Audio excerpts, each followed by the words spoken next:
हाँ जी, जय हिंद, नमस्कार, गुड मॉर्निंग, सुप्रभातम, क्या हालचाल आप सभी के? कैसे हैं आप सभी? आशा करता हूँ आप सभी स्वस्थ होंगे, मस्त होंगे और बेहतरीन तरीके से अपनी तैयारी कर रहे होंगे। तो चलिए इस मेंस की सीरीज को और आगे बढ़ाते हैं। आज हम देखेंगे पॉलिटी के पार्ट नंबर 6 के बारे में। और जैसा कि मैंने कहा था, आप इसका पार्ट नंबर फर्स्ट देखिए और पार्ट नंबर 6 देखिए। आपको बहुत ज्यादा डिफरेंसेस दिख जाएंगे। क्यों? क्योंकि भाई धीरे धीरे धीरे धीरे लेवल एकदम हाई पहुंच चुका है। मैंने पहले रिवीजन करवाया, फिर आपको इजी क्वेश्चंस, फिर मॉडरेट क्वेश्चंस, फिर टफ क्वेश्चंस, और आज की क्लास में देखेंगे कुछ ऐसे क्वेश्चंस होंगे, हो सकता है उनमें से कुछ आपने सुने भी ना हो।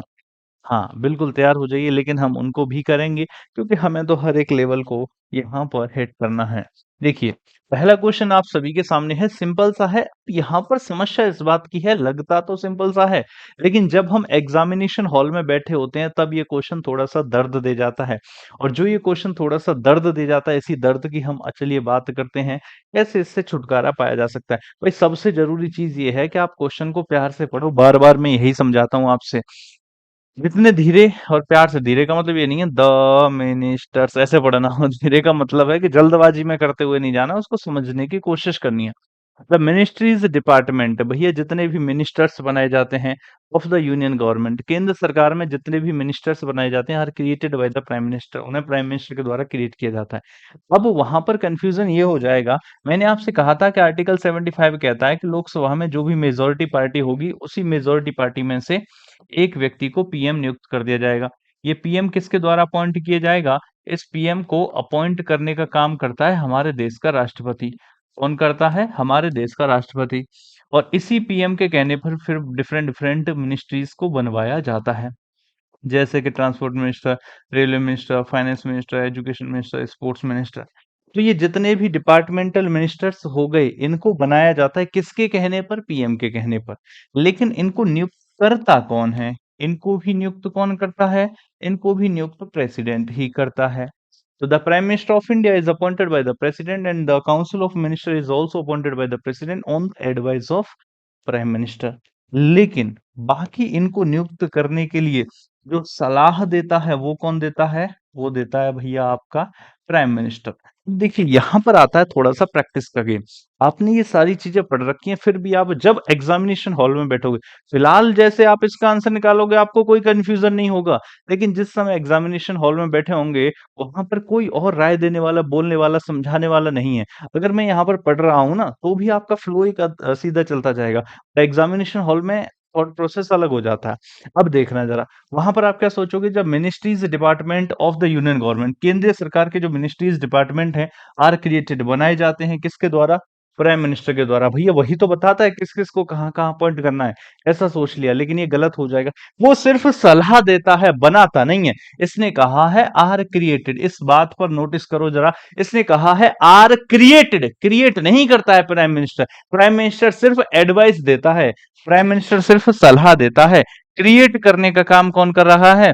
क्रिएट करने का काम प्रेसिडेंट कर रहा है। इसीलिए यहां पर ये जो प्राइम मिनिस्टर आया ना, इसने मामला खराब कर दिया और वन आंसर को खत्म कर दिया। तो इस चीज को नोटिस करना कि सिर्फ सलाह की बात हो रही है, एडवाइस देने की या क्रिएट करने की, तो क्रिएट प्रेसिडेंट कर रहा है। और सिर्फ इस वाले पॉइंट में नहीं, हर क्वेश्चन में कुछ कुछ ऐसी बातें आएंगी, तो वहां से आप इसको, इसीलिए कहता हूँ प्यार से पढ़ना।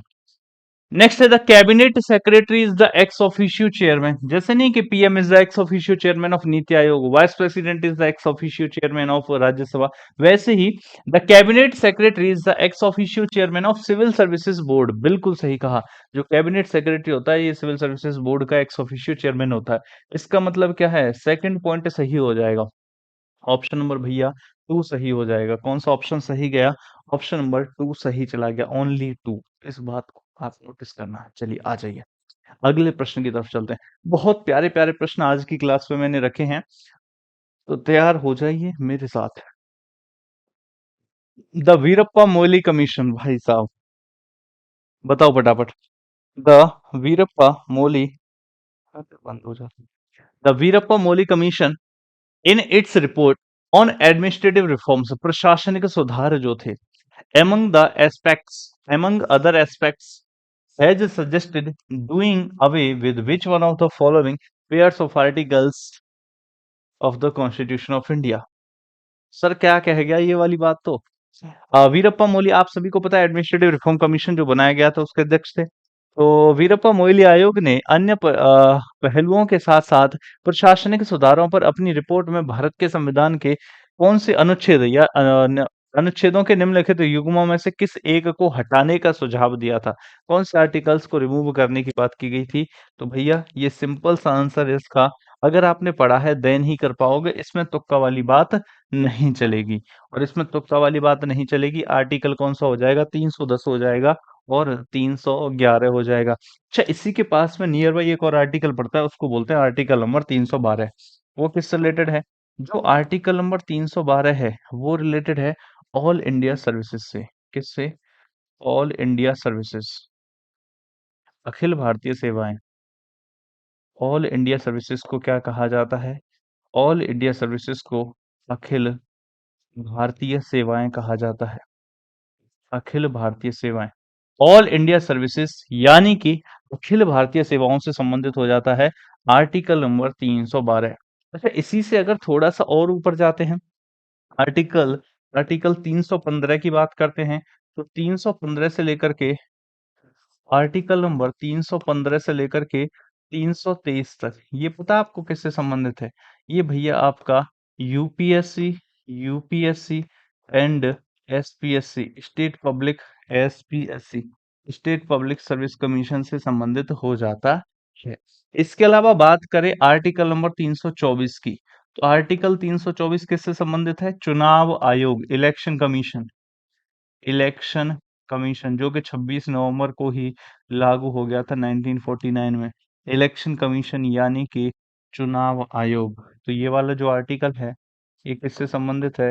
ये संबंधित है चुनाव आयोग से। इसके अलावा अगर बात करें आर्टिकल 326 की, तो article 326 adult suffrage, adult suffrage कि जो भी व्यक्ति 18 साल का हो गया वो भैया जनरल इलेक्शंस में पार्टिसिपेट करता है। तो आर्टिकल 326 एडल्ट सफरेज से संबंधित हो जाता है। क्लियर है? तो ये कुछ अनुच्छेद हो गए। आगे बढ़े भाई। तो सेकंड क्वेश्चन का आंसर जो है वो ऑप्शन नंबर डी चला गया। लिखो फटाफट से इस चीज को।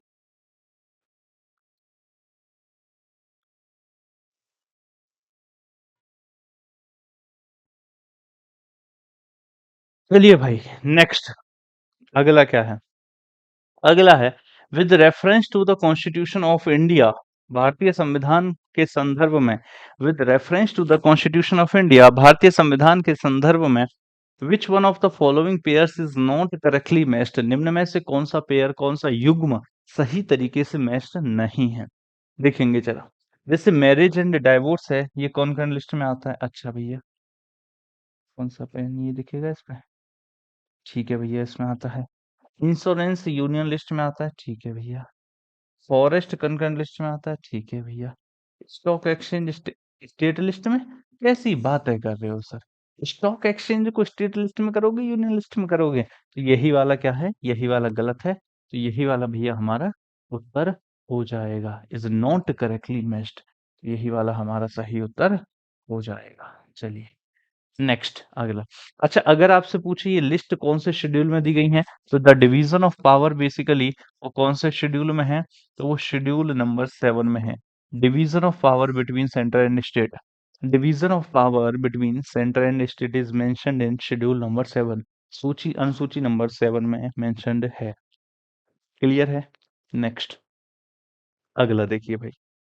अगला क्या कहता है? अगला कहता है आपसे कि which of the following is not a recommendation of Ashok Mehta committee on Panchayati Raj, निम्न में से कौन सी अशोक मेहता कमिटी की रिकमेंडेशन नहीं थी पंचायती राज से संबंधित? मेरे भाई, अगर इसकी बात की जाए मैं आपको बताता हूँ। सबसे पहले आर्टिकल 40 की बात कीजिए। आर्टिकल नंबर 40, आर्टिकल नंबर जो 40 है, इस अनुच्छेद नंबर 40 में पंचायती राज दिया गया था। क्या कहा?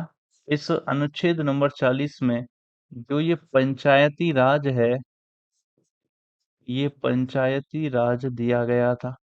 मेरे प्यारे साथियों, आर्टिकल 40 में था, बट समस्या ये थी, जो आर्टिकल 40 है वो डीपीएसपी का हिस्सा है। भाई देखो, डीपीएसपी पार्ट 4 में आता है, और डीपीएसपी में कहाँ से कहाँ तक आते हैं, आर्टिकल नंबर 36 से लेकर के 51 तक। और ये क्या है, ये नॉन जस्टिफिएबल है। कोई लागू करे तो अच्छा, न लागू करे तो भी अच्छा, आप इसके लिए कोर्ट में नहीं जा सकते। जो डीपीएसपी है वो नॉन जस्टिफिएबल है। तो कोई लागू करे तो अच्छा, कोई लागू ना करे तो भी अच्छा, आप इस चीज के लिए कोर्ट में नहीं जा सकते हैं। अब समस्या ये थी कि पंचायती राज को कोई राज्य लागू करेगा, कोई नहीं करेगा। और 1950 गया, 51 गया, तो 1952 में सरकार ने एक प्रोग्राम चलाया। तब तक किसी ने पंचायती राज को लागू नहीं किया था। तो 1952 में सरकार ने एक प्रोग्राम चलाया जिसको बोला गया कम्युनिटी डेवलपमेंट प्रोग्राम। क्या बोला गया? Community development programme. हिंदी में इसको कहेंगे सामुदायिक विकास कार्यक्रम।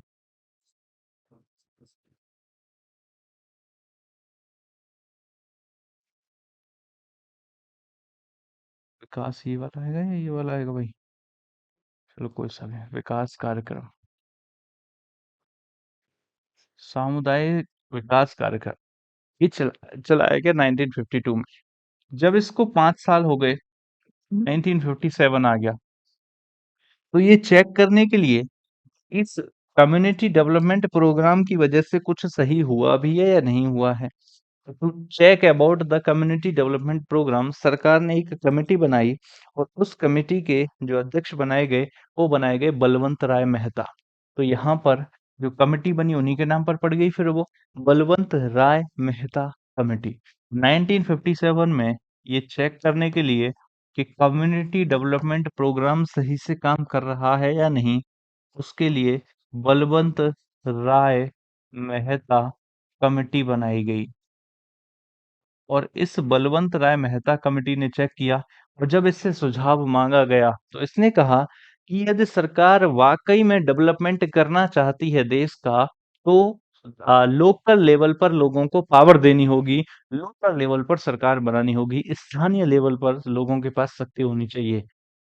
मतलब स्थानीय जो लोग हैं ना, जो लोकल लोग हैं, उन्हें पता है कि उनकी वाकई में क्या प्रॉब्लम है, उन प्रॉब्लम्स को दूर करेंगे देन डेवलपमेंट की तरफ जाएंगे। उसके लिए उनके पास पावर होगी तभी जा करके वो उस प्रॉब्लम से छुटकारा पाएंगे। उस चीज के लिए हमें लागू करना चाहिए पंचायती राज को। तो इसने रिकमेंडेशन दी पंचायती राज की। आपसे पूछता है कि पंचायती राज की रिकमेंडेशन देने वाली सबसे पहली कमेटी कौन सी थी? तो वो थी बलवंत राय मेहता कमेटी। अब जब इसने पंचायती राज को मैंडेटरी कर देना चाहिए, सभी राज्यों में लागू करना चाहिए ऐसा कहा, तो इसने कहा कि जो पंचायती राज है वो 3 टियर सिस्टम पर काम करना चाहिए। जो पंचायती राज है वो कौन से सिस्टम पर काम करना चाहिए? पंचायती राज मेरे भाई 3 टियर सिस्टम पर काम करना चाहिए। 3 टियर कौन कौन से? इसने कहा 3 लेवल होने चाहिए। 3 लेवल कौन कौन से? एक तो डिस्ट्रिक्ट लेवल हो जाएगा, एक तो डिस्ट्रिक्ट लेवल पर बनानी चाहिए सरकार, दूसरी या पावर देनी चाहिए लोगों को, दूसरी भैया ब्लॉक लेवल हो जाएगा, ब्लॉक लेवल पर ब्लॉक समिति बनाई जाएगी, डिस्ट्रिक्ट लेवल पर जिला परिषद होगा, ब्लॉक लेवल पर ब्लॉक समिति होगी, और तीसरा जो होगा उसे बोला जाएगा विलेज लेवल। विलेज लेवल पर ग्राम पंचायत। विलेज लेवल लिखे दो के सारे, बड़ा और छोटा करता फिर। ठीक है, ये लिख जाएंगे। देखो, इसने कहा कि डिस्ट्रिक्ट लेवल पर होना चाहिए जिला परिषद। क्या होना चाहिए? जिला परिषद। ब्लॉक लेवल पर ब्लॉक समिति, ब्लॉक समिति, और विलेज लेवल पर ग्राम पंचायत। तो इसे कहा जाता है 3 टियर सिस्टम। भैया इसने 3 टियर सिस्टम दिया, और सबसे पहले पंचायती राज का सुझाव देने वाली जो समिति थी वो थी बलवंत राय मेहता कमेटी। बट इसको लागू भी किया गया हालांकि, जैसे कि 1957 में इसकी रिपोर्ट वगैरह आई, और 1959 में जैसे कि राजस्थान हो गया, आंध्र प्रदेश हो गया, इन्होंने इसको लागू किया। सबसे पहले पंचायती राज नागौर डिस्ट्रिक्ट में ही लागू हुआ था 1959 में, ये सारी बातें हो जाती हैं। बट उसके बाद 59 से 62 में चाइना के साथ युद्ध चल रहा था, 65 वाला क्लैश हो गया था, फिर जो है ये 62 में इमरजेंसी लगी थी, 1971 में फिर से पाकिस्तान के साथ युद्ध था, बांग्लादेश वाला इमरजेंसी लगी थी, 1975 में फिर इंदिरा गांधी वाली इमरजेंसी लग गई थी, और ये सब चलते-चलते फिर 1977 आया और 1977 में पहली बार नॉन कांग्रेस गवर्नमेंट बनी, पहली बार जनता पार्टी की सरकार बनी। उसके जो पीएम बने थे वो बने थे मोरारजी देसाई। तो उन्होंने इस सब को ध्यान में रखते हुए फिर दोबारा से कमेटी बनाई और जो दोबारा से कमेटी बनाई गई 1977 में, उसका नाम था अशोक मेहता कमेटी। उसका क्या नाम था? उसका नाम था अशोक मेहता कमेटी। अशोक मेहता कमेटी। और मेरे प्यारे बच्चों, जो अशोक मेहता कमेटी थी, इसकी क्या रिकमेंडेशन थी? इसने कहा कि जो पंचायती राज है, उस पंचायती राज के लिए 2 टियर सिस्टम होना चाहिए। 3 टियर की कोई ज़रूरत नहीं है, सिर्फ 2 टियर सिस्टम होना चाहिए। वो 2 टियर कौन-सा? एक तो भैया डिस्ट्रिक्ट लेवल, एक तो होना चाहिए डिस्ट्रिक्ट लेवल और दूसरा होना चाहिए ब्लॉक लेवल की इसमें ज़रूरत नहीं है, सीधा-सीधा विलेज लेवल होना चाहिए। विलेज लेवल होना चाहिए, एक डिस्ट्रिक्ट लेवल होना चाहिए, एक विलेज लेवल होना चाहिए। ये इस अशोक मेहता कमेटी के द्वारा कहा गया था मेरे प्यारे बच्चों। क्लियर है आप सभी को? तो आंसर क्या होगा? ये दोनों हो गए। अच्छा, 2 टियर फर्स्ट ईयर हो गया। लेकिन ये फाइनली यहाँ पर भी लागू नहीं हुआ। फाइनली फिर लागू कब हुआ? जब इसको 11th शेड्यूल में जोड़ा गया। जब 73rd कॉन्स्टिट्यूशनल अमेंडमेंट एक्ट से 1992 में पंचायती राज को पंचायती राज को 11th शेड्यूल में जोड़ा गया। 11th शेड्यूल में जोड़ा गया, तब जाकर के पंचायती राज लागू हुआ। तो ये बात यहाँ तक की हो जाती है। बात आ गई समझ में आपको? यस और नो? तो ये सीधी सीधी सी 2 3 4 5 बातें थी पंचायती राज से संबंधित। तो आपसे जब पहली कमेटी, अच्छा, कैसे याद रखोगे? बलवंत राय मेहता, देखो कमेटी तो यहाँ पर भी है और कमेटी यहाँ पर भी है। बलवंत राय मेहता, एक दो तीन, तीन वर्ड है इसमें, जो है इस वजह से यहाँ पर क्या हो गया? 3 टियर सिस्टम। कमेटी यहाँ भी है, अशोक मेहता, इसमें दो हैं, इसका मतलब क्या है? 2 टियर सिस्टम। तो 3 टियर सिस्टम और 2 टियर सिस्टम को साथ ये हो जाएगा। अपने क्वेश्चन पर वापस आओ। अगर हम क्वेश्चन पर वापस आए तो ये कौन सी कमेटी की बात कर रहा है?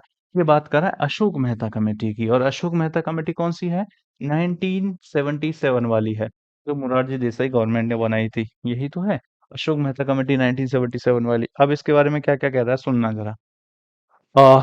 Open participation of political parties in Panchayati Raj. बिल्कुल ठीक है, पंचायती राज में ओपन पार्टिसिपेशन हो जाए तो ठीक चल जाएगा। क्रिएशन ऑफ 3 टियर सिस्टम, मैंने कहा था कि कमेटी तो ठीक है, अशोक मेहता दो नाम है, तो ये 3 टियर सिस्टम का सुझाव दिया होगा या 2 टियर सिस्टम का? मेरे भाई ये तो 2 टियर सिस्टम का सुझाव दिया था, तो यही वाला क्या हो जाएगा हमारा आंसर? 3 टियर सिस्टम का सुझाव किसने दिया था? बलवंत राय मेहता कमेटी ने। अशोक मेहता कमेटी ने 2 टियर सिस्टम का। तो आंसर क्या हो जाएगा? आंसर हमारा ऑप्शन नंबर बी हो जाएगा। बाकी तो फिर सेम ही है। तो रिजर्वेशन हो जाए एससी एसटी के लिए, और ये क्या नाम है, compulsory powers of taxation of, पंचायती राज को टैक्सेशन की पावर वगैरह दे दी जाए, ये सब कहा गया था। तो ये 2 टियर सिस्टम वाला हमारा सही उत्तर हो जाएगा। नेक्स्ट बात करते हैं अगले वाले पर। अगला वाला प्रश्न क्या कह रहा है कि in which of the following ministries the census organization has been functioning on a permanent footing since 1967। अच्छा, सेंसस से रिलेटेड भैया बता दो जरा, कौन सा डिपार्टमेंट हो जाएगा? ये तो मिनिस्ट्री ऑफ होम अफेयर्स होगा। तो सिंपल सी बात है, इसमें तो कुछ ज्यादा सोचने वाली चीजें ही नहीं थी। गृह मंत्रालय है ना, होम अफेयर्स। तो ये कौन सा department? Ministry of home affairs, मतलब कि गृह मंत्रालय होम अफेयर्स से रिलेटेड हो जाएगा। Census, which of the following ministries the census organisation has been functioning on a permanent footing since 1967? Home ministry इसका सही उत्तर हमारे लिए हो जाएगा। नेक्स्ट देखिए अगला। Consider the following vice presidents of India, बताइए फटाफट से। Consider the following vice presidents of India, निम्न में से कौन कौन से, अच्छा इसको क्रोनोलॉजिकल ऑर्डर में लगाना है। बताओ पहले कौन कौन लगाएगा, एक बार लगा करके देखो, इनके सीक्वेंस के हिसाब से एक बार जो है लगा करके देखो। क्वेश्चन नंबर 6 का आंसर क्या हो सकता है?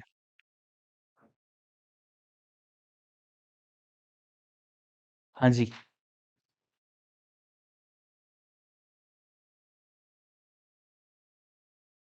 चलें करें।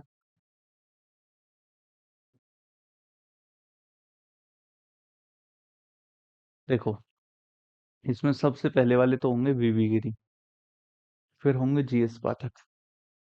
वन 1969 में ये जो प्रेसिडेंट भी बने थे। और मोहम्मद हिदायतुल्लाह कौन थे उस समय पे? सीजीआई। फिर होंगे बीडी जट्टी, और फिर कौन होंगे? मोहम्मद हिदायतुल्लाह। इसका मतलब आंसर कौन सा जाएगा? इसका मतलब भैया आंसर हमारा ऑप्शन नंबर ए जाएगा। आप सभी को ये भी पता होगा कि जिस समय पर वीवी गिरी वाइस प्रेसिडेंट थे, उस समय पर भैया जाकिर हुसैन प्रेसिडेंट हुआ करते थे, और जाकिर हुसैन के बाद ही वीवी गिरी आए थे। और उस समय पर 1969 में पार्लियामेंट एक एक्ट भी लेकर के आई थी कि जब प्रेसिडेंट और वाइस प्रेसिडेंट दोनों नहीं होंगे तो कौन बैठेगा, कि सीजेआई बैठेगा। तो जस्टिस मोहम्मद हिदायतुल्लाह सीजेआई के रूप में काम कर चुके हैं, और इन्होंने प्रेसिडेंट के रूप में भी काम किया है। नेक्स्ट, अगला, Who among the following was the first speaker of Lok Sabha? मेरे भाई, लोकसभा के पहले स्पीकर कौन थे? लोकसभा के पहले स्पीकर, अब ध्यान से सुनना जरा। देखो, हमारे देश जो कुछ भी चल रहा है उसके लिए रूल्स एंड रेगुलेशंस की एक किताब है, जिस किताब को संविधान कहा जाता है। हमारा देश जिन रूल्स एंड रेगुलेशंस के अकॉर्डिंग चल रहा है, वो सारे रूल्स एंड रेगुलेशंस संविधान में लिखे हुए हैं। पर आपने मुझे एक दिन याद है बताया था कि इस संविधान को किसने बनाया है? इस संविधान को बनाया है कॉन्स्टिट्यूएंट असेंबली ने। बताया था, नहीं बताया था? एक दिन आपने मुझे बताया था, और उसी दिन मैंने उस चीज को याद कर लिया था, फिर कई बार रिवीजन किया तो मुझे याद रहा। इस संविधान को किसने बनाया है? इस संविधान को मेरे प्यारे साथियों, संविधान सभा ने बनाया है। ठीक है भाई, ये वाली बात तो समझ में आ गई। अब समस्या इस बात की थी, संविधान सभा के दो अध्यक्ष थे। दो अध्यक्ष, संविधान सभा के एक्चुअली दो काम थे। क्या क्या काम थे? एक तो संविधान सभा का काम था संविधान बनाना, टू मेक कॉन्स्टिट्यूशन। एक काम क्या था? जब ब्रिटिशर्स चले गए थे उसके बाद की बात कर रहा हूँ, 1947, 15 अगस्त 1947 के बाद की। एक काम तो था टू मेक अ कॉन्स्टिट्यूशन, और संविधान सभा का दूसरा काम था टू मेक लॉज। क्या था? To make laws. तो जो संविधान सभा के अध्यक्ष होते थे, संविधान सभा के जो प्रेसिडेंट होते थे, वो कौन थे? भैया, जब जब संविधान सभा संविधान बनाती थी, उस समय जो प्रेसिडेंट थे वो थे डॉक्टर राजेंद्र प्रसाद। कौन थे? डॉक्टर राजेंद्र प्रसाद थे। लेकिन जब जब संविधान सभा कानून बनाती थी, उस समय पर अध्यक्ष कौन थे? उस समय पर अध्यक्ष थे जीवी मावलंकर। ये संविधान सभा जब संसद के रूप में काम करती थी, उस समय पर संविधान सभा के अध्यक्ष होते थे, और यही आगे चल करके फर्स्ट स्पीकर ऑफ लोकसभा भी बने। यही आगे चल करके फर्स्ट स्पीकर ऑफ लोकसभा भी बने। और अगर पहली महिला स्पीकर की बात करें तो वो मीरा कुमार थी, है ना? पहली महिला स्पीकर मीरा कुमार थी, और पहले स्पीकर जीवी मावलंकर थे। तो आंसर क्या हो जाएगा? है कहीं पर? जीवी मावलंकर। गणेश वासुदेव मावलंकर इनका पूरा नाम है। इनका पूरा नाम क्या है? इनका पूरा नाम है गणेश वासुदेव मावलंकर, यानी कि जीवी मावलंकर। समझ गए आप बात को? समझ गए मेरे भाई बात को?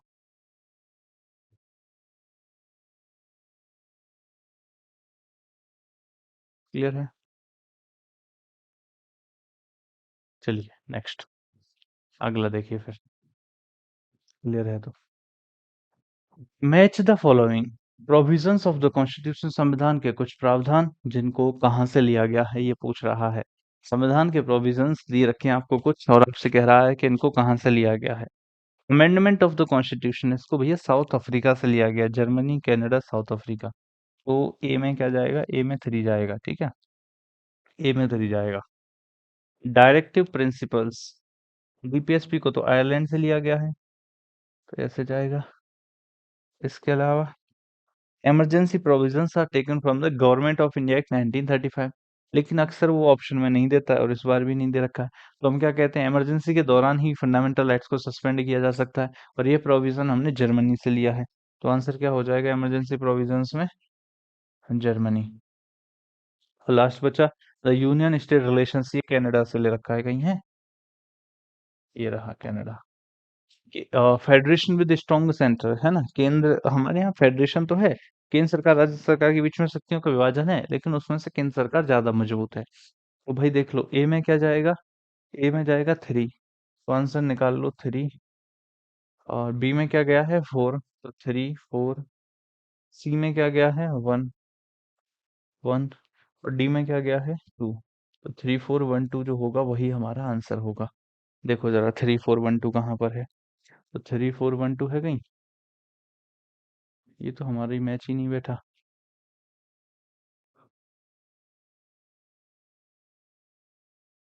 ए में थ्री तो जा रहा है, बी में क्या जा रहा है? डीपीएसपी आयरलैंड से। बी में फोर जा रहा है। बी में 4 कहीं है ही नहीं इसमें तो। ए में 3 नहीं है कहीं।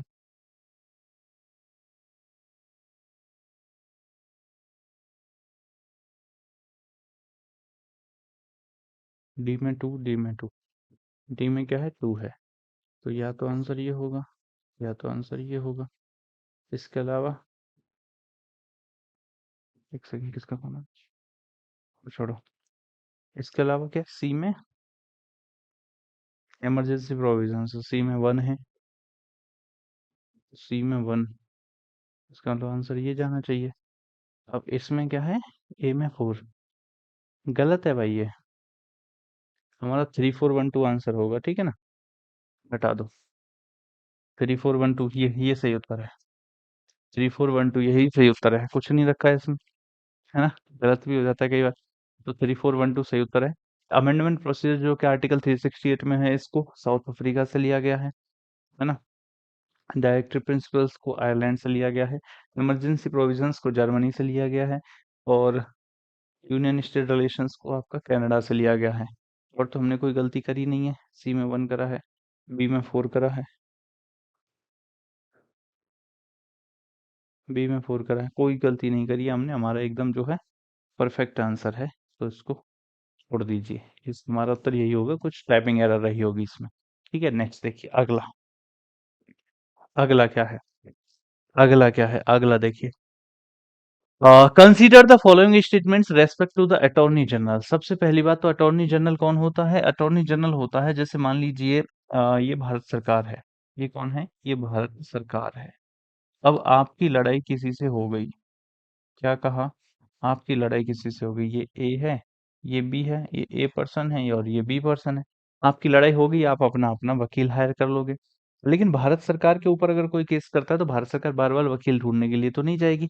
भारत सरकार एक अपना परमानेंट वकील रखती है, एक अपना स्थायी वकील रखती है।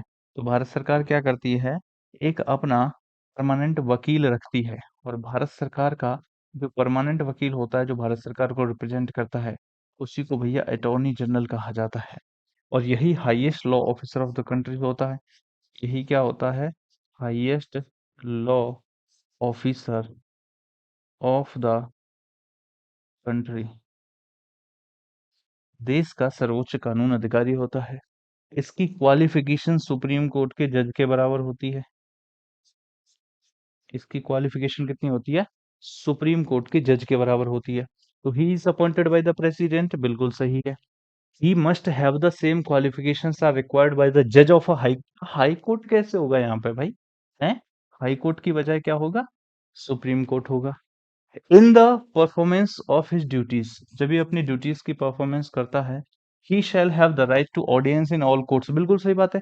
भैया सरकार को रिप्रेजेंट करेगा तो पहली बात तो ये पार्लियामेंट में भी जाकर के बैठ सकता है, वोट नहीं कर सकता, राइट टू ऑडियंस है। दूसरी चीज, भारत के किसी भी कोर्ट में जाकर के सुन सकता है कार्यवाही को। तो आंसर क्या हो जाएगा, 1 एंड 3 हो जाएगा, दूसरा गलत हो जाएगा। तो आंसर टिक करेंगे 1 एंड 3, लिखो फटाफट से।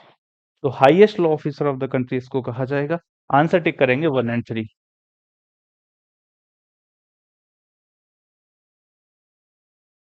चलो भाई, देखो जरा अगला।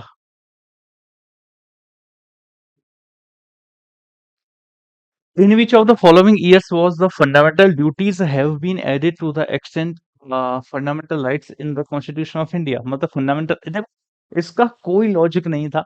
मतलब ऐसा कोई कनेक्शन नहीं था कि यहाँ फंडामेंटल राइट्स देना ही था। वो कह रहा है कि फंडामेंटल राइट्स संविधान में थे, वैसे ही फंडामेंटल ड्यूटीज को भी ऐड कर लिया गया। अरे भाई भाई भाई भाई भाई, सुनो। एक्चुअली क्या था कि पार्ट नंबर जो 3 है ना, ध्यान से सुनना दोनों बातों को। जो पार्ट नंबर 3 है, उसमें आते हैं फंडामेंटल राइट्स। क्या आते हैं, फंडामेंटल राइट्स। अगर मैं आर्टिकल्स की बात करूं तो इसमें आर्टिकल्स नंबर 12 से लेकर के 35 तक आते हैं। 12 से 35 तक आते हैं। अगर मैं यहां से आगे की बात करूं तो नेक्स्ट पार्ट आता है मेरे प्यारे बच्चों, पार्ट नंबर 4। पार्ट नंबर 4 की अगर मैं बात करूं, इसमें भैया आपका डीपीएसपी आते हैं, डीपीएसपी आते हैं। जो कि भाई आर्टिकल नंबर 36 से लेकर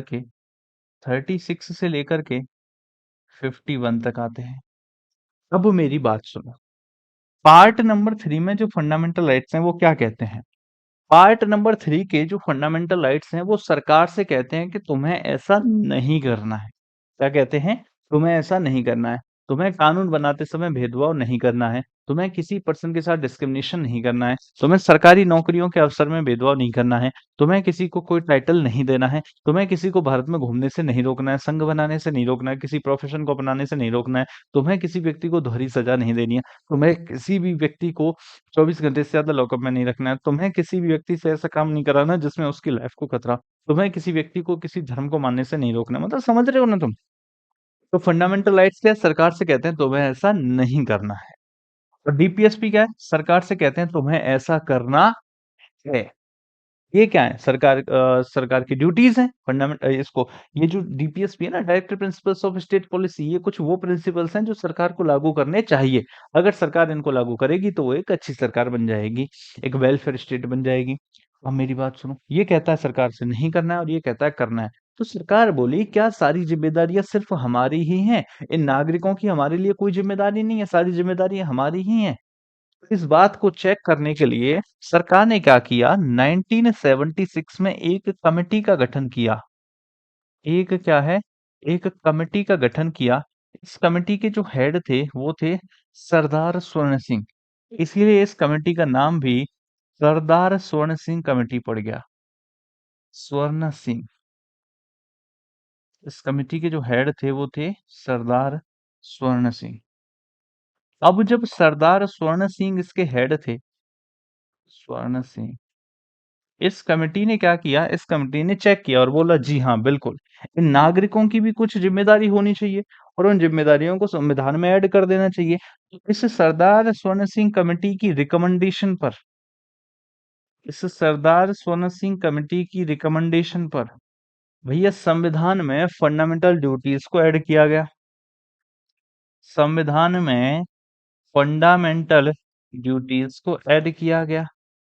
और मेरे प्यारे बच्चों, जो ये मौलिक कर्तव्य थे जिनको संविधान में ऐड किया गया, इनके लिए एक नया पार्ट बनाया गया।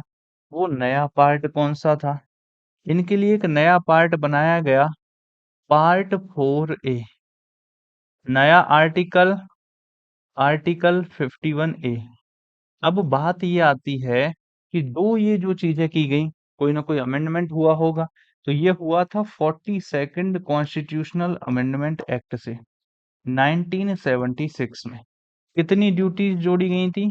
10 ड्यूटीज को ऐड किया गया, 10 ड्यूटीज को ऐड किया गया। मेरे प्यारे बच्चों, 10 ड्यूटीज इससे जुड़ गई। इसके अलावा एक ड्यूटी बाद में जोड़ी गई। जो ड्यूटी बाद में जोड़ी गई उसको 86वें संविधान संशोधन अधिनियम से 2002 में, 86वें संविधान संशोधन अधिनियम से 2002 में एक और ड्यूटी जोड़ी गई जिसे 11th ड्यूटी कहा जाता है, जो कि है राइट टू एजुकेशन, शिक्षा का अधिकार। कि ये प्रत्येक नागरिक की जिम्मेदारी है कि वो अपने 6 से 14 साल के बच्चों को शिक्षा प्रोवाइड करवाए। और सरकार तो करवाती है लेकिन स्कूल्स में भेजे, फ्री में किताब विताब सब मिलेगा ही। तो भैया 86वें संविधान संशोधन अधिनियम से 11th ड्यूटी को भी जोड़ा गया। तो टोटल कितनी ड्यूटीज हैं? टोटल भैया अब 11 ड्यूटीज हैं। अब बात आती है कि इनको कहाँ से लिया गया है। Fundamental duties are taken from. तो लिखेंगे जरा, टेकन फ्रॉम में क्या लिख दोगे? टेकन फ्रॉम में लिख दो भैया रशिया। कहाँ से ले रखा है?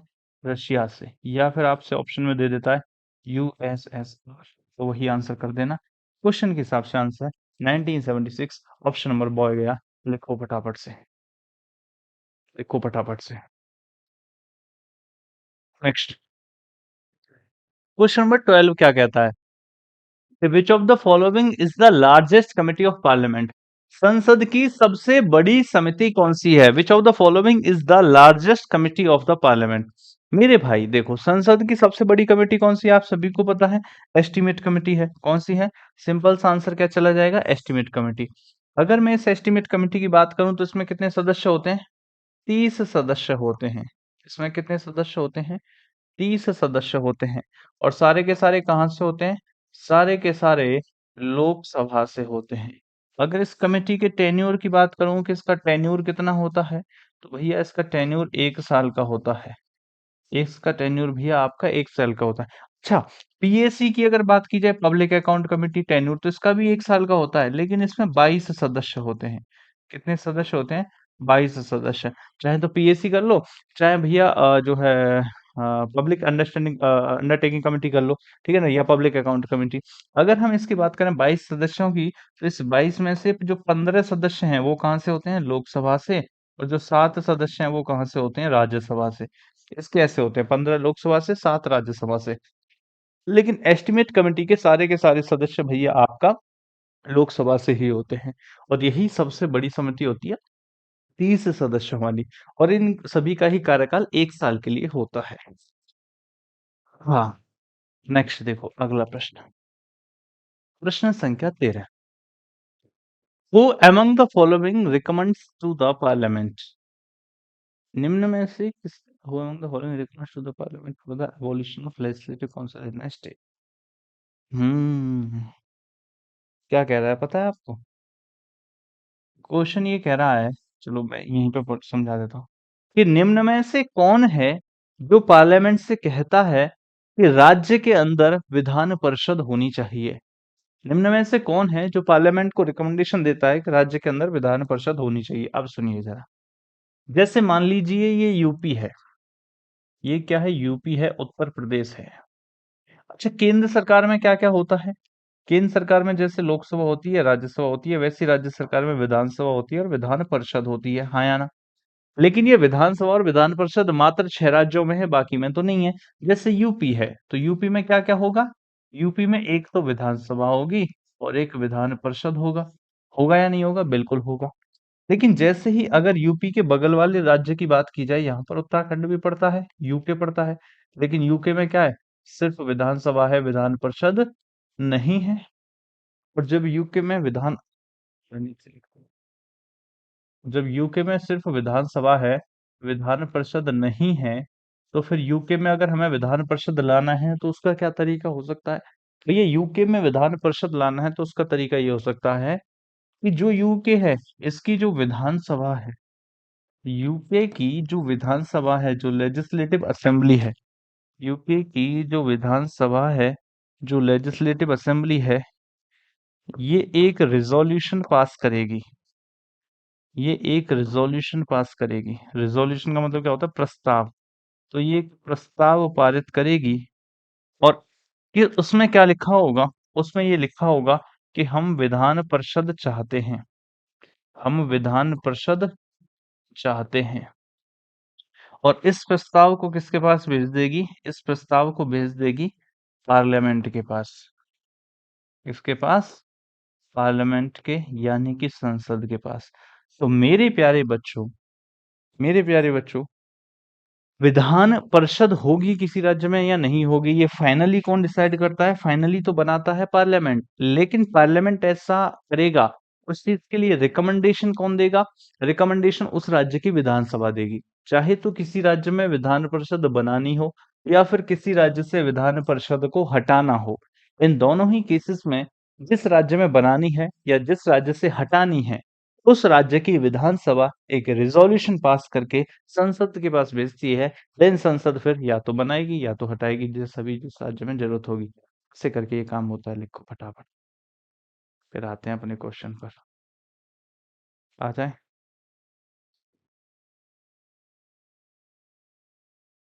चलो फिर देखो अपना क्वेश्चन। यही तो कहा है कि पार्लियामेंट को कौन रिकमेंडेशन देता है कि विधानसभा बनानी है या हटानी है? एबॉलिशन मतलब हटानी है। इसने एबॉलिशन पूछा था, तो एबॉलिशन ये मान लीजिए जैसे यूपी में से हटानी है, तो क्या होगा? यूपी की विधानसभा एक रिजोल्यूशन पास करेगी। क्या होगा? यूपी में से हटानी है विधान परिषद, तो यूपी की विधानसभा क्या करेगी? एक रिजोल्यूशन पास करेगी और इस रिजोल्यूशन को कहाँ भेज देगी? इस रिजोल्यूशन को संसद के पास भेज देगी। सेम ही होता है।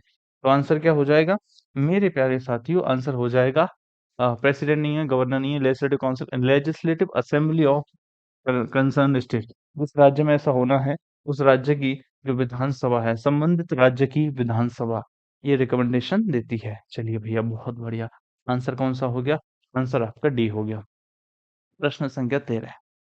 अगर हम प्रश्न संख्या 14 की बात करें, प्रश्न संख्या 14 की बात करें, स्ट्रक्चर कमेटी, ये तो भैया इंडियन मुस्लिम्स से संबंधित है। है ना? Sachar committee report pertains to Indian Muslims. ये भाई कई बार पूछा गया प्रश्न है, ऑलरेडी प्रीवियस ईयर में पूछा गया, कई बार ये प्रश्न हो जाता है कि सच्चर कमेटी जो है, सच्चर समिति जो है, वो उसकी जो रिकमेंडेशन है वो किससे संबंधित है? वो इंडियन मुस्लिम्स से संबंधित हो जाएगी। क्लियर, ऑप्शन सी हो जाएगा। नेक्स्ट देखिए अगला। अगला क्या कहता है मेरे भाई? ओहो, ये क्या पूछ लिया है? ये क्या पूछ लिया? आपसे पूछा है पंच, अच्छा सीडीएस का प्रश्न है ये, है किसका प्रश्न है? सीडीएस का। तो सीडीएस 2009 का प्रश्न है ये, लेकिन बहुत प्यारा सा प्रश्न था तो इसमें डलवा दिया। इसमें ऑप्शन दे रखा है, ये चार स्टेटमेंट दे रखी है, इन चार में से कौन कौन सी स्टेटमेंट सही है, आपसे ये पूछ रहा है। चलिए देखते हैं। द 73rd अमेंडमेंट, जैसे ही 73rd अमेंडमेंट आया, मैंने तुरंत क्या लिख दिया? मैंने लिख दिया पंचायती राज की ये बात कर रहा है। जैसे ही 73rd अमेंडमेंट एक्ट आया, मैंने कहा ये पंचायती राज की बात कर रहा है, और इसके बारे में तो अभी अभी हमने थोड़ा सा पढ़ा था, ठीक है। 73rd amendment of the constitution provided constitutional status to the Panchayati Raj. इसने कहा कि इसने पंचायती राज को संवैधानिक स्तर दिया, बिल्कुल दिया। Which of the following are main features of this provision? आपसे कह रहा है कि ये जो 11th कॉन्स्टिट्यूशन 11th शेड्यूल है जिसमें पंचायती राज है, इसके मेन फीचर क्या क्या है? Three tier system of Panchayati raj for all states, बिल्कुल सही बात है। सभी राज्यों में क्या होगा? थ्री टीयर सिस्टम होगा। एक गांव के लेवल पर ग्राम पंचायत, विलेज लेवल पर ग्राम पंचायत, ब्लॉक लेवल पर ब्लॉक समिति, और डिस्ट्रिक्ट लेवल पर जिला परिषद। ठीक है, ये वाली बात। दूसरा है पंचायती इलेक्शन इन एवरी 5 years। आप बताओ, गांव के प्रधान के इलेक्शन हर 5 साल में होते हैं या नहीं होते हैं? बिल्कुल होते हैं। तो पंचायती राज के इलेक्शन हर 5 साल में होते हैं, और उनकी जो वोटिंग एज होती है, या इलेक्शन में खड़े होने की जो एज होती है, इलेक्शन में खड़े होने की एज, वो होती है 21 years। यहाँ पर जो एज होती है पंचायती राज इलेक्शंस के लिए, वो 21 साल होती है। Not less than 33% of seats are reserve for women, बिल्कुल सही कहा। वन थर्ड जो सीट हैं, वन थर्ड जो सीट हैं, वो किसके लिए हैं? विमेन्स के लिए रिजर्व्ड हैं। वन थर्ड जो सीट हैं, वो विमेन्स के लिए रिजर्व्ड हैं। तो आंसर क्या हो गया? आंसर भैया 1 2 3 हो गया। इसके बाद चौथा देखो। The constitution of district planning, constitution of district planning committees to prepare the development plans. ना ना, इसको पंचायती राज से क्या लेना देना है प्लानिंग का? तो ये वाला का सही नहीं है, तो आंसर क्या हो जाएगा? 1 2 3 होगा। सीडीएस 2009 के सेकंड पेपर में पूछा गया प्रश्न है ये। आंसर क्या चला गया? आंसर गया भैया आपका 1 2 और 3। कौन सा गया? 1 2 3 कहीं है? ये रहा 1 2 3, ये रहा 1 2 और 3, 1 2 और 3, ऑप्शन नंबर ए। नेक्स्ट देखिए अगला। अगला क्या कहता है? अगला कहता है कि which of the following is not a description of the directive principles of state policy? निम्न में से कौन सा डीपीएसपी का डिस्क्रिप्शन नहीं है? डीपीएसपी आप सभी को पता है। अगर मैं डीपीएसपी की बात करूं, तो जो पार्ट नंबर 4 है, वो पार्ट 4 किससे रिलेटेड है? और डीपीएसपी से रिलेटेड है, जो कि आर्टिकल नंबर 36 से 51 तक है। लेकिन ये राज्य के, क्योंकि राज्य की ड्यूटीज हैं, इसलिए क्या नॉन जस्टिफिएबल हैं, आप इनको कोर्ट में चैलेंज नहीं कर सकते। ये तो मैंने अभी बताया था पंचायती राज वाली बात, जब मैं आर्टिकल 40 बता रहा था तब। तो आप कोर्ट में चैलेंज नहीं कर सकते। बाकी ये सोशल वेलफेयर का काम करते हैं, है ना? इकोनॉमिक इक्वलिटी की बात करते हैं, वेलफेयर स्टेट की स्थापना की बात करते हैं। DPSP are not enforceable by court, बिल्कुल सही बात है। आर्टिकल 37 में लिखी हुई है ये बात। ये बात कहाँ पर लिखी हुई है? आर्टिकल नंबर 37 ये कहता है कि डीपीएसपी को आप कोर्ट में चैलेंज नहीं कर सकते। इसका मतलब है ये वाला स्टेटमेंट सही आंसर नहीं है, ये स्टेटमेंट तो सही है। दूसरी चीज क्या है कि डीपीएसपी, इसमें नॉट पूछा, not correct, is not a correct description. DPSP have a political sanction, बिल्कुल सही बात है। निदेशक सिद्धांतों की राजनीति स्वीकृत है, ठीक है। Directive principles are declaration of objective for state legislation, बिल्कुल। राज्य डीपीएसपी का क्या है? Directive principles of state policy, directive principles of state policy. ये कुछ प्रिंसिपल्स हैं जो डायरेक्शन देते हैं कब? स्टेट को पॉलिसी बनाते समय। ये कुछ प्रिंसिपल्स हैं जो डायरेक्शन देते हैं स्टेट को पॉलिसी बनाते समय। पॉलिसी मतलब कानून बनाते समय। तो ये लेजिस्लेशन से संबंधित है। तो भैया लेजिस्लेशन के लिए कुछ ऑब्जेक्टिव ऑब्जेक्शन, ये ऑब्जेक्टिव्स हैं कि अगर तुम हमें लागू करोगे तो तुम एक कल्याणकारी राज्य बन जाओगे। इसका मतलब ये भी सही है। DPSP promise equal income, DPSP कहता है कि इक्वल इनकम मिलेगी and free health care for all Indians, और सभी इंडियंस को फ्री हेल्थ केयर मिलेगा। ऐसी बात तो हमने नहीं पढ़ी थी। तो आंसर क्या हो जाएगा? आंसर भैया आपका डी हो जाएगा। कौन सा हो जाएगा? आंसर भैया आपका डी हो जाएगा, क्योंकि बाकी तीनों तो सही उत्तर हैं एकदम। चले आगे।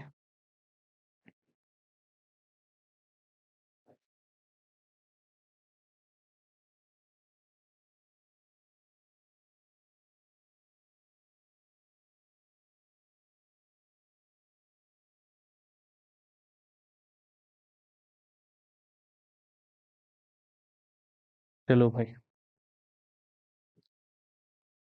Which of the following jurisdiction of the Indian judiciary covers public interest litigation? अच्छा, जनहित याचिका की बात हो रही है। पब्लिक इंटरेस्ट लिटिगेशन, जनहित याचिका। देखिए, जैसे आपके किसी अधिकार का उल्लंघन होता है तो आप डायरेक्टली कोर्ट जा सकते हो। और फंडामेंटल राइट्स के केस में तो आप डायरेक्टली सुप्रीम कोर्ट भी जा सकते हो, ठीक है ना? आप तो जा सकते हो, लेकिन जिसको नहीं पता है या फिर जिसको कोर्ट तक नहीं जाने दिया जा रहा है, क्या उसके अधिकारों के लिए दूसरे लोग याचिका फाइल कर सकते हैं? बिल्कुल कर सकते हैं। पब्लिक का मतलब क्या है कि पब्लिक के इंटरेस्ट के लिए याचिका फाइल की जा सकती है, या फिर जुडिशियली इटसेल्फ स्टेप ले सकती है दूसरों के राइट्स को बचाने के लिए। इसका मतलब ये दिखाता है कि जुडिशरी एक्टिव है। तो ये जुडिशियल एक्टिविज्म को शो करता है। किसको? जुडिशियल, बहुत प्यारा क्वेश्चन है। जुडिशियल एक्टिविज्म को शो करता है। एक्टिविज्म। तो जब ये जुडिशियल एक्टिविज्म को शो करता है, न्यायिक सक्रियता, ये क्या दिखाता है? न्यायिक सक्रियता। न्यायिक सक्रियता। न्यायिक सक्रियता दिखाता है। चलो, अब मुझे एक चीज बताओ, ये कोर्ट के कौन से जुरिडिक्शन में आता है? ओरिजिनल जुरिडिक्शन में, एपलेट जुरिडिक्शन में, एपिस्टोलरी जुरिडिक्शन में, या फिर एडवाइजरी जुरिडिक्शन में? ये आप मुझे बताओ। और बहुत ही प्यारा प्रश्न है, मैंने समझा आपको दिया। इसका आंसर आप मुझे कमेंट बॉक्स में अवश्य देना। कमेंट बॉक्स में इसका आंसर अवश्य देना। नेक्स्ट क्लास में हम इसका आंसर देंगे। आप कोशिश करना, क्योंकि बहुत प्यारा प्रश्न है ये वाला। जुडिशियल पीआईएल आपको पता चल गई, पब्लिक इंटरेस्ट लिटिगेशन। अच्छा, एक चीज और पूछी जाती है कि इस पीआईएल को इंट्रोड्यूस किसने किया था इंडियन जुडिशियल सिस्टम में? इंडियन जुडिशियल सिस्टम में इस पीआईएल को इंट्रोड्यूस करने वाले जो पर्सन है, उनका नाम है जस्टिस पीएन भगवत। क्या नाम है? जस्टिस पीएन भगवत। तो इंडियन जुडिशियल सिस्टम में इसको इंट्रोड्यूस करने वाले जो व्यक्ति हैं, उनका नाम है जस्टिस पीएन भगवत। समझ गए आप बात को? तो आंसर ये हो जाएगा। तो इसका आंसर आप अवश्य दें। नेक्स्ट। The quorum. कोरम कितना होता है? कोरम तो ये होता है कि जिस भी हाउस की आप बात कर रहे हो, जैसे लोकसभा हो गया, जैसे लोकसभा हो गया, राज्यसभा हो गया, विधानसभा हो गया, विधान परिषद। तो किसी भी हाउस की कार्रवाई कब चलेगी? जब उसके 1/10 मेंबर्स आएंगे, मिनिमम 1/10 मेंबर्स आएंगे, तभी कार्रवाई आगे चलेगी, वरना उस दिन छुट्टी हो जाएगी। तो 1/12, ना ना ना, ये तो होगा नहीं। 1/6 होगा नहीं। 1/10, 1/3, 2/3, ये भी नहीं होगा। इसका मतलब है 1/10 of the total members of that house. उस हाउस के यदि 1/10 सदस्य आए हैं, तो कार्रवाई आगे चलेगी, वरना तो कार्रवाई उसी दिन खत्म हो जाएगी। नेक्स्ट प्रश्न है आपका, who among the following Indian prime minister could not vote for himself during the vote of non no, vote of confidence? Vote of confidence के दौरान अपने खिलाफ किसने अपने लिए वोट किसने नहीं करा था? पीवी नरसिम्हा राव थे भैया। ये तो नाम आपको बहुत अच्छे से पता होगा। अगला अगर हम देखें, विच of the following state does not have Vidhan Parishad? इसमें विधान परिषद नहीं है। बिहार में है, महाराष्ट्र में है, उत्तर प्रदेश में है, तो तमिलनाडु में नहीं है। तमिलनाडु में विधान परिषद निम्न में से नहीं है। और विधान परिषद बनती कैसे है, वो तो मैंने अभी आपको बता ही दिया। तो उसी राज्य की विधानसभा बिल पास करके पार्लियामेंट के पास भेजती है, देन पार्लियामेंट बना देती है। अगला देखें, identify the correct sequence passing of budget. Budget कैसे पास होता है भाई? सबसे पहले तो डिस्कशन ऑन बजट होता है, पहले नंबर पे तो इसको ले लो। दूसरे नंबर पे अप्रोप्रिएशन बिल आएगा। तीसरे नंबर पे फाइनेंशियल बिल आएगा। चौथे नंबर पे वोट ऑन अकाउंट होगा। कहीं दिख रहा है? डिस्कशन ऑन बजट, ये रहा। Vote on account, appropriation bill, D हो गया आंसर। कौन सा हो गया? डी हो गया आंसर। कौन सा हो गया भाई? आंसर हो गया डी। नेक्स्ट देखो अगला प्रश्न। विच of the following commissions is not provided in the constitution? बताओ फटाफट से। Planning commission, UPSC, finance commission, या फिर इलेक्शन कमीशन? मेरे भाई एक बात बताओ, जो इलेक्शन कमीशन है, ये आर्टिकल नंबर 324 में है। फाइनेंस कमीशन आर्टिकल नंबर 280 में है। यूपीएससी आर्टिकल 315 से 323 के बीच में है। प्लानिंग कमीशन क्या है भैया, इसका जिक्र नहीं है, this is not a constitutional body. Planning commission का नाम बदल चुका है, ये प्रीवियस ईयर क्वेश्चन रहा होगा। अब तो प्लानिंग कमीशन का नाम ही क्या हो चुका है, अब तो प्लानिंग कमीशन का नाम ही नीति आयोग हो चुका है। और नीति आयोग के एक्स ऑफिशियो चेयरमैन कौन होते हैं, हमारे प्रधानमंत्री साहब होते हैं, ठीक है ना। तो ये हो गया आंसर नंबर भैया आपका ए। लिखो।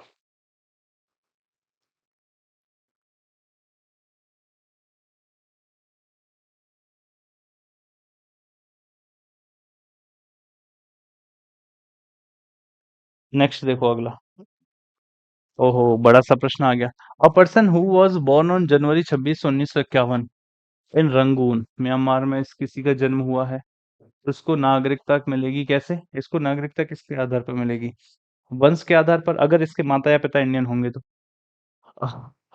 A person who was born on 26 January 1951 in Rangoon, whose father was a citizen of India, father है चल जाएगा बस, by birth, at the time of his birth, तो फादर तो इसके सिटीजन है, it deemed to be a citizen by descent, बिल्कुल सही बात है, वंश के आधार पर नागरिकता मिल जाएगी। दूसरा है a person who was born in 1 July 1988 in Itanagar, 1 जुलाई 1988 को ईटानगर में जन्म हुआ है, तो बाय बर्थ मिलेगी क्योंकि भारत में जन्म है, लेकिन इसके या तो मदर या तो फादर इंडियन होने चाहिए। Whose mother is a citizen of India, बिल्कुल सही बात है, at the time of his birth, but father was not, कोई दिक्कत नहीं है। Deem to be citizen of India by birth, बिल्कुल सही है। तो भारत के अंदर जन्म होता है, आपके माता या पिता इंडियन है तो बाय बर्थ मिलेगी, भारत के बाहर जन्म होता है, माता या पिता इंडियन है, दोनों है तो अच्छी बात है, तो बाय डिसेंट मिलेगी। तो आंसर क्या हो गया, आंसर भैया आपका बोथ 1 एंड 2 हो गया। आंसर क्या हो गया, बोथ 1 एंड 2 हो गया। नेक्स्ट देखेंगे अगला क्या है। अगला प्रश्न देखिए जरा, अगला प्रश्न है who among the following was elected president of unopposed, निम्न में से कौन से प्रेसिडेंट अनअपोज्ड इलेक्ट हुए थे, नीलम संजीव रेड्डी, ये रहा ऑप्शन, ऑप्शन नंबर सी नीलम संजीव रेड्डी, ये सही उत्तर हमारा हो जाएगा, नीलम संजीव रेड्डी।